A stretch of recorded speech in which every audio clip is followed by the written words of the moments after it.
Lalu Bapak Ibu pernah lihat ya, atau kepala sekolah biasanya yang sering saya singgung, bedanya SMP atau sekolah di kota dengan sekolah di desa.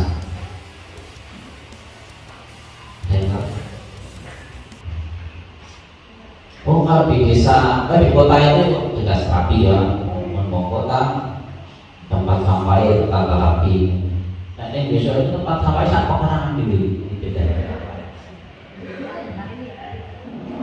Ada barber masalahnya. Ya. Itu perbedaannya. Sehingga mungkin ini kritik halus saya kepada kita semua, termasuk diri saya sendiri. Bagaimana kita mendidik anak-anak kita yang katanya harus profit, belajar Pancasila, budaya bersih itu yang sudah lama digaungkan, ternyata juga belum.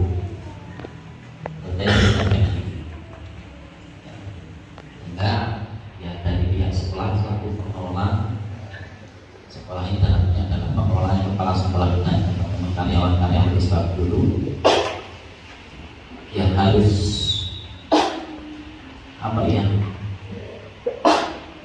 punya solusi itu. Yang namanya untuk karakter tidak 3 tahun itu tidak bisa kan? Makanya kita kan menerima output dari 6 tahun dari SD ya, terus kita belum 3 tahun. Nah, dalam 3 tahun kita untuk karakter anak, kalau di undang-undangnya itu menyiapkan sumber daya manusia yang berkualitas, bertakwa pada Tuhan Yang Maha Esa. Itu bahasa undang-undangnya seperti itu. Ya. Nah, ini PR kita semua. Berkualitas itu ukurannya seperti apa? Kita nggak usah jauh-jauh kan budaya kebersihan seperti itu. Karena itu di sunnah Rasul juga ada. Kita yang beragama Islam ketika ngomong kebersihan, hadisnya pun ada jelas. Ya. Kita setiap hari sholat 5 waktu, mengapa harus bersuci dulu? Itu ya bagian dari itu sebenarnya. Jadi kalau ada dengan saya, ya mayoritas ini kan muslim nih. Jadi saya kita tadi ada gereja juga. Budaya bersih sebenarnya juga bagian dari ini. Tapi kalau kemudian asal maknanya tidak menunjukkan itu, berarti ada yang salah di sini. Ada yang salah. Ya, mau nanti dievaluasikan.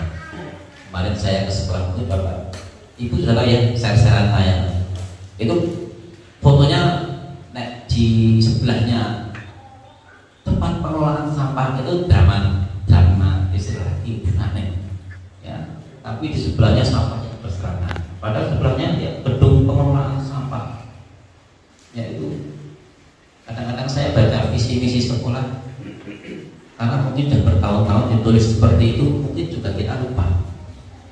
Ini apa sih maksudnya? Ya, jangan-jangan cuma retorika tinggal di kepala sekolah yang dulu, terus kita tidak memaknai lagi karena sudah terbiasa lihat itu. Oleh dicat jadi garet dikanteli lagi ya tulisannya seperti itu. Tapi bagaimana menunjukkannya? Ya ini PR kita semua. Kemudian saya akan ngomong cerita tadi sudah disinggung Pak Camat sih terkait dengan tugas dimanapun saja ya harus ya. Pak Eson yang pengalaman di lapangan ya terbentuknya seperti itu. Ya, alhamdulillah saya pengalamannya di Kayangan ya. Nah, Kayangan ya. Jadi di Inspektorat, Setda, BP, AAD, terus Kesbangpol, ya beberapa sebentar seperti itu. Ya, setiap organisasi atau OPD apapun istilahnya, sekolah pun akan punya budaya organisasi sendiri-sendiri. Ya, mesti yang kadang-kadang bedakannya dengan sekolah SMP 1 puring dengan 2 puring, nanti juga karakternya akan berbeda budaya organisasinya. Tergantung yang paling lama di sini kebiasaannya seperti apa. Itu cuma kita harus, karena nanti kita ngomong budaya ya, kita ngomong budi dan daya yang bagus. Ada disinggung banyak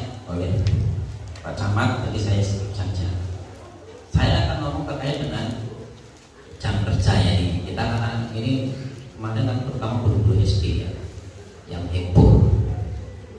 Karena kalau SMP ya satu-satunya SMP senang ketinggalan. Tapi kalau S1 SD jadi satu gitu ya. Nah ini saya hanya mengingatkan kembali terkait dengan undang-undang ASN, terus turunannya terkait di kita yang guru ya, undang-undang guru dan dosen, undang-undang sistem nasional. Kewajiban kita ASN itu 37,5 jam dalam satu minggu. Itu 37,5 jam satu minggu. Itu pokoknya pegawai apapun, apa tukang bon sampai sekda, yaitu profesi apapun baik guru non guru itu seperti itu. Ya. Sekarang kalau kita hitung-hitungan, mengapa saya arahkan guru tetap harus memenuhi jam kerja? Padahal misalnya murid wis bubar. Nah kita hitung-hitungkan lagi, yang namanya jam tatap muka nih, dulu kan jam tatap muka minimal berapa? Sekurang-kurangnya 24, maksimal 40. Jam tatap muka itu bagian dari jam kerja. Di SD itu kalau nggak salah 35 menit ya sekali tatap muka. Kalau SMP berapa? 40. Kita kalikan coba sekarang 24 tatap muka kali 40 menit berapa? Coba Pak kalkulator. Terus dibagi 60. Ketemunya berapa? Ayo coba kalkulator. Berapa? 16 jam seminggu. Nah, kurangnya nanti kita masih punya hutang kepada negara. Sisa itu kita saja 37,5. Sementara tugas Bapak Ibu tidak hanya tatap muka. Tatap muka itu ada merencanakan tatap muka, melaksanakan, terus apa lagi? Evaluasi. Ada tugas lainnya apa lagi? Peningkatan kapasitas. Ya misalnya diklat apapun dan tugas lainnya. Banyak. Itu yang mungkin belum pernah kita eksplor pekerjaan itu. Ya. Saya pernah ingat dulu senior saya di inspektorat, baik itu Budia Woropalupi ini, Pak Priandono, kemudian siapa lagi? Bahkan dari KPK. Kecurangan kita ASN yang paling besar dan tidak kelihatan itu gimana? Korupsi waktu. Itu korupsi waktu itu kalau dihitung dirupiahkan luar biasa. Itu. Jadi saya sebenarnya hanya menempatkan apa yang seharusnya. Jadi kalau kepala dinas saat ini manulah hitungan banget kayak company.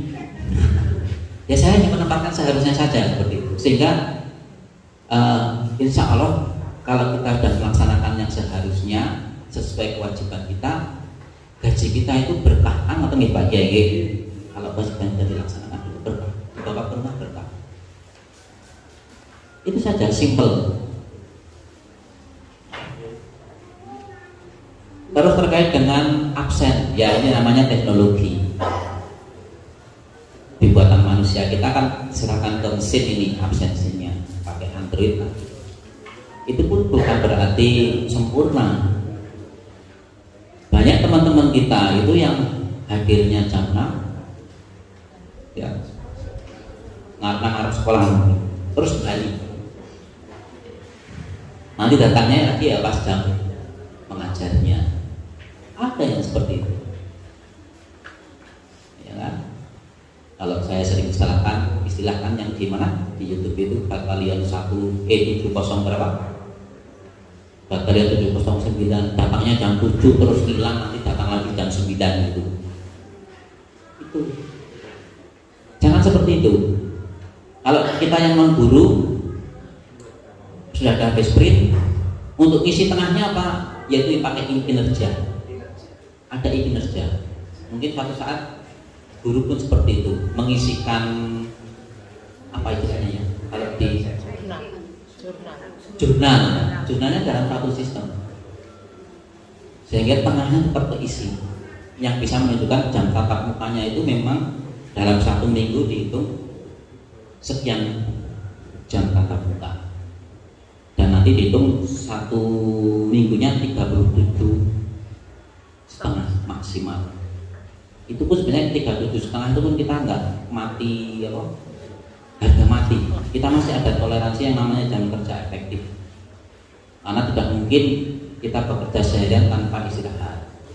Tidak mungkin kita ada, kalau pagi sholat duha, sholat duhur, mesti akan kekurangi itu. Belum kalau ya ke belakang dan sebagainya, akan terkurang dengan itu. Jika ada yang namanya toleransi sekitar 25%. Itu sebenarnya kita sangat toleransi lah kita dalam menghitung jam kerja kita. Ini terkait dengan jam kerja, tolong untuk dipahami, bukan berarti saya itu aturannya seperti itu. Bukan saya yang melarang, cuma aturannya yang membunyikan seperti itu. Kemudian, nah ini sebentar lagi kan PPDB ya, mulai digencarkan yang namanya promosi pendidikan. Kalau di puskesmas aja ada promosi kesehatan. Saya sudah berkali-kali menekankan kepada kepala sekolah, tolong diingat lagi bahwa kita itu sebenarnya menjual jasa. Jasanya apa? Mendidik. Kalau dokter di puskesmas, bidan di puskesmas, jasanya kayak kesehatan. Kita mendidik. Itu termasuk layanan dasar yang harus ada. Ya.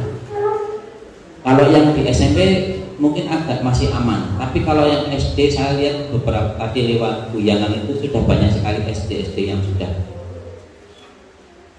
kosong lah, direkrut. Apapun itu alasannya, entah itu karena pertumbuhan penduduknya semakin menurun, atau mungkin orang payu. Nah, sekarang kita cerita sing orang payu. Jangan sampai menimpa kita yang di SMP. Bukan hanya kewajibannya kepala sekolah tak loh seperti ini. Ya. Oh, pesaingnya berat. Ada MTS Pak, ada SMP IT gitu. Di kesehatan pun sama. Puskesmas itu saingannya apa? Dokter-dokter keluarga. Ya kan? Itu fasilitas layanan dasarnya seperti itu yang pertama. Kita pun akan sama. Tinggal kita mau mensikapinya seperti apa? Apa wis biasa-biasa baik. Yang penting gajian, yang penting TPG ini betul. Jangan seperti itu. Setiap rupiah yang kita terima itu ada pertanggungjawabannya. Apa yang sudah dilakukan Bapak Ibu? Kalau meskipun hanya sekedar menjaga sekolah misalnya. Jadi pekerjaan itu bisa A sampai Z. Tetapi Bapak Ibu bisa saja bekerja hanya A, B-nya sampai C. Tapi D sampai Z-nya belum dipegang sama sekali. Ini yang harus kita gali lagi. Sehingga sebenarnya pekerjaan administrasi pun saya kalau ke teman-teman guru kepala sekolah SD ya, yang tidak punya tenaga administrasi kan, kalau SD kan nggak punya tenaga administrasi, jadi SMP itu berdayakan tugas tambahan. Coba cari di undang-undang PP-nya terkait dengan tugas Permendiknya, tugas untuk guru, mesti bisa lah akan ketemu tugas lainnya yang terkait dengan pendidikan itu apa, di pasal 7 atau berapa saya lupa, mesti akan ketemu. Ini yang kalau yang SD seperti itu. Kalau SMP saya kira ya lebih bisa menyesuaikan karena SDM-nya lebih bagus, baik dari jumlah maupun kualitasnya. Oke. Sehingga kita tidak dalam kondisi dipandang sebelah mata. Kita anggarannya itu sebagian besar sudah digelontorkan ke kita, tetapi jasa kita ternyata diminati oleh masyarakat. Nah itu berbahaya. Gampangannya orang itu ya masyarakat layanannya pemerintah kita semua. Sebenarnya di kurikulum Merdeka ini kan sebenarnya sudah mengakomodir. Ada yang namanya proses apa? Map pemetaannya, minat bakat di sekolahan ini sebenarnya bentuknya apa, sehingga kurikulumnya kita juga menyesuaikan. Kurikulum Merdeka kan seperti itu implementasinya sebenarnya. Nah ini bukan hanya tugasnya guru penggerak atau mungkin kepala sekolah, kita semua. Guru yang belum guru penggerak ya silakan mulai bergerak, jangan mau kalah dengan guru penggerak. Itu kan hanya soal nasib lulus, karena tesnya juga agak sulit seleksinya. Oke. Jadi jangan mau kalah dengan yang guru penggerak. Buktikan bahwa guru non penggerak juga lebih baik dari guru penggerak. Kalau ada kompetisi itu saya yakin bagus. Kompetisinya kan positif. Biar guru penggeraknya juga bergerak terus. Ya, ini semua dilema ya kadang-kadang. Saya nggak tahu apakah jangan-jangan ini bapak ibu yang guru di sini SMP ya, putranya di sekolahnya MTS 1, nah, ya kan? Tidak di produknya sendiri. Loh ya kan sama saja. Kita ASN, guru SD negeri, SMP, wae nyekolahke anake nang sekolah lain. Ora percaya karo jasa kita sendiri. Apalagi orang lain gitu loh. Apalagi orang lain. Ya, ini tolong jangan sampai kita pada posisi seperti itu. Jasa layanan kita orang dilirik oleh masyarakat. Ya, orang tua sekarang kan karena budaya kan mulai bicaranya isu akademiknya bagus, pintar ngaji, kan begitu. Ya, ayo bagaimana caranya? Banyak sebenarnya kalau bapak ibu kreatif. Ya, ada nilai tambah yang harus bisa digali. Ini terkait dengan ya promo pendidikan PPDB. Ya, PPDB besok kalau di kita kan hanya ada satu boarding school ya, yang di SMP 1 itu tidak ada zonasi karena memang di sana kelas khususnya itu yang untuk yang habis ya sama untuk habis. Jadi nanti kalau bapak ibu putranya pengen di SMP 1 yang boarding school itu ada seleksi tersendiri, tidak mengenal zona itu.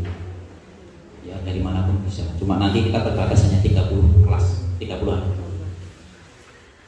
Awal kemarin kita tidak seleksi, banyak peminatnya, tapi rontok, dorong petak.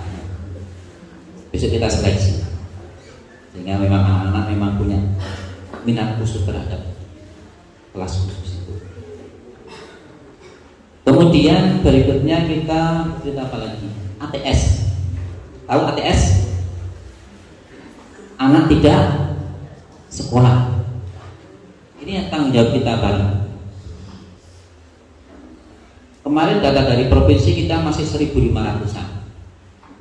Kita dating sandingan dengan Dapodik, kalau nggak salah 400-an atau berapa masih di SD dan SMP.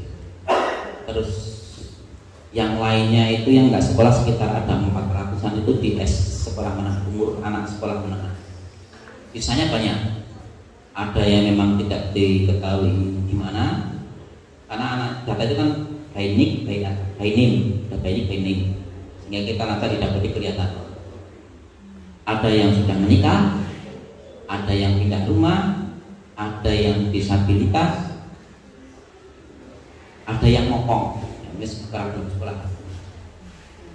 Nah ini kalau bapak ibu menemui hal ini, tolong kita koordinasi dengan bidang PNF, pendidikan non formal. Ya, kemarin kita nemui di mana ya? Jadi anak itu SD apa SMP masuknya terlambat, mungkin umur Jadi dibully karo kancan-kancane terus isin terus wegah sekolah mokong namanya. Tidak mau sekolah bablas. Akhirnya kita lakukan pendekatan. Ya alhamdulillah kita punya teman-teman yang dari PKBM ya, yang biasa komunikasi non formal itu atau para penilik itu, ya komunikasinya bagus bisa mau kembali ke sekolah. Walaupun kepepet wis kadung, misalnya karena masalah ekonomi yang sering yang jadi masalah ekonomi ya, membantu orang tua sehingga tidak bisa hadir di kelas secara formal. Ya diarahkan saja ke pendidikan non formal, paket A, paket B atau paket C sesuai kelompok umurnya. Silakan. Kita sudah bekerja sama dengan pondok-pondok pesantren, ya Pak Kiai, anak-anak pesantren kita yang berkeinginan melanjutkan sekolah formal kita fasilitasi itu, dan alhamdulillah banyak. Alhamdulillah banyak. Ya. Baik paket A, B, C itu alhamdulillah banyak. Kita ikutkan di PKBM di masing-masing kecamatan. Oke, ini terkait dengan ATS tetap menjadi perhatian kita sehingga jangan sampai anak kita yang di SMP ini putus sekolah ataupun rawan putus sekolah. Ya. Kita sudah mensupport untuk anak yang kelas 3 nih, kelas berapa? 9 dengan yang namanya BKM agar yang bersangkutan nanti bisa lanjut ke sekolah menengah. Nanti dikasih duit nanti untuk bekal melanjutkan sekolah berikutnya, entah mau di SMK mau di SMA silakan. Tapi kita khususnya kelas 3. Kalau yang SD kita baru anak yang kelas 6. Jadi kalau yang rentan putus sekolah, nah ini yang belum kepegang. Kita belum tahu sejauh apa efektif yang namanya Kartu Indonesia Pinter itu. Ternyata angka rawan putus sekolah juga masih banyak. Yes, saya kira itu dari saya. Nanti berlarut-larut saya masih harus ke Ambal untuk mempersiapkan kunjungan Kemenpora. Sekali lagi saya selaku kepala dinas mengaturkan selamat Hari Raya Idul Fitri. Mohon maaf lahir dan batin. Saya kira itu dari saya. Assalamualaikum warahmatullahi wabarakatuh. Waalaikumsalam warahmatullahi wabarakatuh. Ya